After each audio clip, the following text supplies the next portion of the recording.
Tidak ada yang tahu? Tidak ada yang ingat? Benar, Bu. Kenapa? Kok nggak ada yang ingat? Nggak ingat juga? Lupa? Minggu lalu ya, Ibu. Benar lagi. Sebentar, Ibu, saya mengingat dulu. Sepertinya minggu lalu tuh kita membahas tentang teks pidato ya, Ibu. Betul. Kita membahas teks pidato. Masa sudah lupa? Mereka tidak belajar, Ibu. Lupanya tentang Ibu bukan nggak belajar, lupa. Gimana sih? Sama kayak beda. Ya benar, minggu lalu kita membahas pengertian dan struktur pidato. Ada yang masih ingat pengertian pidato? Ya? Ingat Ibu? Apa? Ayo, buat Tiara. Pidato itu seperti kegiatan mengungkapkan pikiran dalam bentuk kata-kata yang ditujukan pada orang banyak, Ibu. Betul, betul sekali Tiara. Terima kasih ya. Sama-sama Ibu.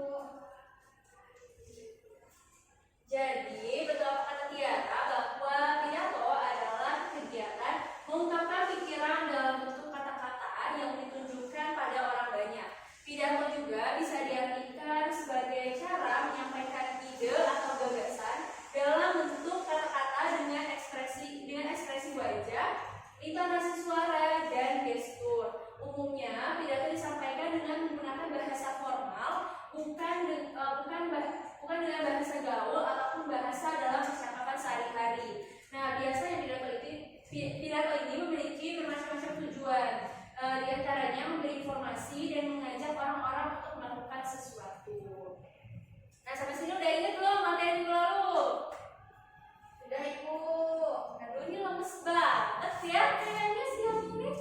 Sudah, Ibu. Ini tidak bersemangat seperti biasanya ya. Ya, Ibu sedang banyak tugas. Oh, seperti itu. Oke. Kemarin juga Ibu kan udah jelasin ya macam-macam pidato.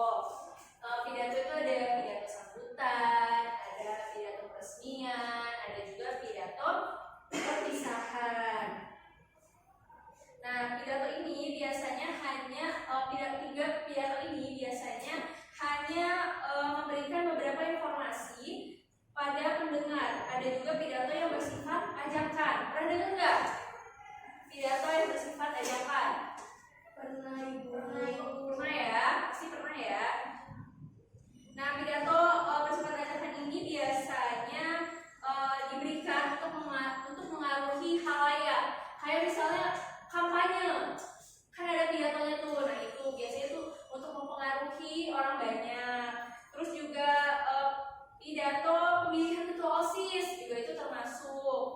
Ayo diperhatikan dulu ya semuanya.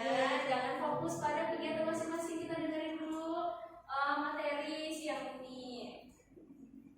Terus juga ada kampanye tentang pemanasan global juga itu bisa. Nah, setelah mendengar pidato ajakan, biasanya para pendengar itu diharapkan tertarik untuk mengikuti kata-kata yang dikasih sama si yang berpidato itu. Nah, materi minggu ini kita berfokus pada menyimpulkan fakta dan data dalam teks pidato. Ada yang tahu fakta dan data itu apa? Ada yang tahu? Tidak tahu? Lupa Ibu. Jadi fakta dan data dalam teks pidato menurut KBBI atau Kamus Besar Bahasa Indonesia, fakta adalah hal atau keadaan peristiwa yang merupakan kenyataan atau sesuai yang benar-benar ada atau terjadi. Sedangkan data adalah keterangan yang benar dan nyata. Sebuah pidato kerap berisi fakta dan data untuk memperkuat pendapat sang pemberi pidato. Itu. Selanjutnya, yang kedua kata-kata ilmiah. Nah, biasanya nih pidato ini membuat kata-kata ilmiah. Kata ilmiah itu adalah kata yang berdasarkan ilmu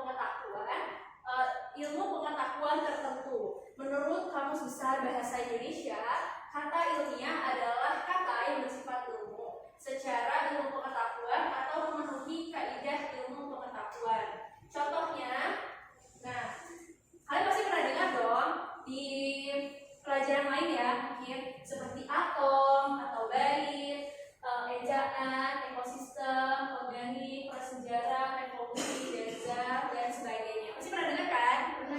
Nah, ini masuknya ke dalam kata-kata ilmiah gitu. Jadi kalau misalnya atom itu kata ilmiah dari ilmu kimia, betul Tiara. Kalau bait kata ilmiah dari ilmu bahasa dan sastra, betul, dan sebagainya ya. Nah, biasanya teks pidato ini menggunakan kata-kata ilmiah yang sesuai dengan topik yang disampaikan. Seperti itu. Ada yang mau ditanyakan mengenai fakta, data, dan atau kata-kata ilmiah dalam teks pidato? Sudah cukup? Jelas ya semua ya? Jelas Ibu. Oke. Nah, Ibu punya satu contoh mengenai teks pidato. Ada yang mau membacakan? Saya saja Ibu. Asisi Pak mulai, Asisi Pak. Ya Ibu, masalah sampah. Assalamualaikum warahmatullahi wabarakatuh. Salam sejahtera, Om Swastiastu, Namo Buddhaya, salam kebajikan. Selamat siang Bapak dan Ibu guru yang saya hormati. Selamat siang teman-teman yang berbahagia. Pada kesempatan ini saya akan berbicara tentang masalah sampah. Oke, cukup bukan? Nah, minggu lalu kan Ibu sudah membahas soal struktur pidato, ya kan? Ingat gak? Struktur pidato itu kan ada 3 ya. Ada pembukaan, isi, dan penutup. Nah, biasanya pembukaan itu yang mana? Yang awal ini ya, yang sama ini ya, sampai ke masalah ini. Ya, nah, oke lanjut ke sisi Pak. Saat ini sampah sudah menjadi masalah yang memprihatinkan dalam kehidupan. Setiap orang menghasilkan sampah yang tidak sedikit jumlahnya, baik sampah organik maupun sampah anorganik. Kementerian Lingkungan Hidup dan Kehutanan atau KLHK merilis bahwa jumlah timbunan sampah nasional sebesar 175.000 ton per hari atau setara 64 juta ton per tahun, dengan asumsi sampah yang dihasilkan setiap orang 0,7 kilo per hari. Sampah yang paling banyak dihasilkan adalah sampah organik seperti sisa makanan dan tumbuhan, diikuti oleh sampah anorganik seperti plastik, kertas, kaleng, kaca, dan botol minuman. Produksi sampah yang sangat besar itu akan berakibat fatal jika diikuti oleh perilaku yang tidak benar dari masyarakat soal membuang sampah. Perilaku membuang sampah sembarangan di tempat-tempat umum seperti di jalanan, selokan, sungai, ataupun laut adalah perilaku tidak terpuji. Perilaku itu dapat menyebabkan bencana dan kerusakan lingkungan. Oke, cukup. Ya, kurang lebih seperti ini ya isi dari teks pidato. Nah, kalian kan minggu lalu tuh sudah dikasih tugas ya untuk menganalisis struktur dari isi pidato tentang kayak pembukaannya, terus juga isinya, bentuknya gitu. Nah, untuk minggu ini ada penugasan karena dari kalian semua udah paham nih soal menyimpulkan fakta dan data serta kata-kata ilmiah dalam teks pidato. Nah, ini ada bisa dibuka ya bukunya di halaman 170.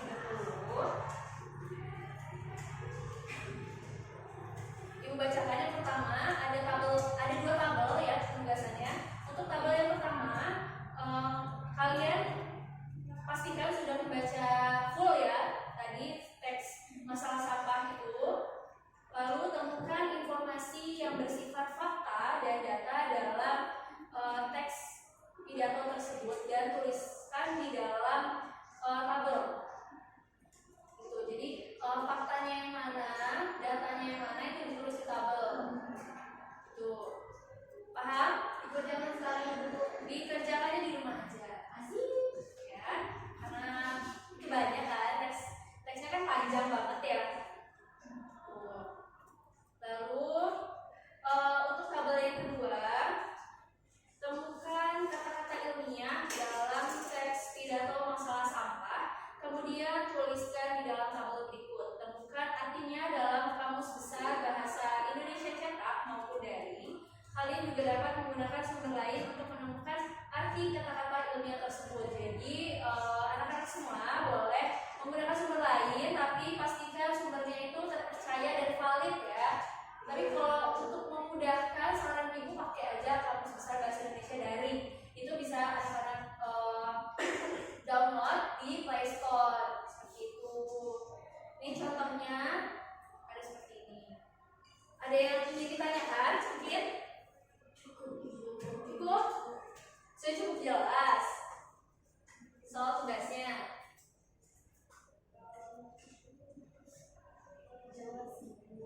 Pembelajaran hari ini tidak? Ada ibu, saya ibu. Ya, boleh Tiara. Baik ibu, dapat menunjukkan tentang teks pidato pada hari ini.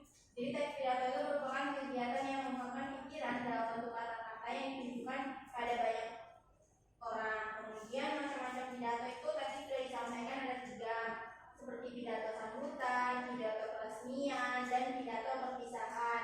Kemudian mengenai fakta dan data dalam teks pidato. Jadi fakta itu sendiri merupakan suatu keadaan atau peristiwa yang menyatakan sesuatu yang benar-benar terjadi, sedangkan data itu adalah keterangan yang benar nyata juga. Jadi dalam sebuah pidato itu telah berisi fakta dan data untuk memperkuat pendapat dari pidato tersebut. Cukup ibu. Oke, terima kasih